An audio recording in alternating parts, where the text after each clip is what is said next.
German Angus. জার্মানির এই জাতটি মূলত শান্ত স্বভাবের হলেও শরীর একেবারে দানবাকৃতির।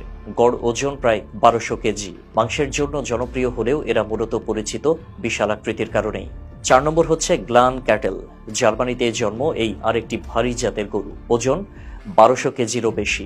শক্ত গঠনের এই গরুগুলোকে বলা হয় মাংসের রাজা, কারণ এদের মাংসের গুণগত মান বিশ্বের সেরা। 3 নম্বরে আছে মেইন আঞ্জু। ফ্রান্সের বিখ্যাত এই জাতটির গড় ওজন প্রায় 1400 কেজি।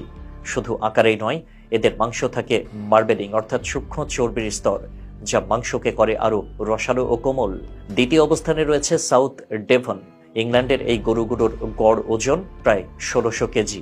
সুস্বাদু মাংসের জন্য বিশ্বজুড়ে রেস্টুরেন্ট ও স্টেক হাউসগুলোতে এই জাতটির ব্যাপক চাহিদা রয়েছে। 1 নম্বর হচ্ছে চিয়ানিনা। ইটালির এই ধবধবে সাদা গরুগুলো পৃথিবীর সবচেয়ে বড় জাত হিসেবে স্বীকৃত। গড় ওজন প্রায় 1700 কেজি। মাংসের পরিমাণ প্রচুর হলেও এতে চর্বির পরিমাণ কম, তাই মাংস হয় তুলনামূলক শক্ত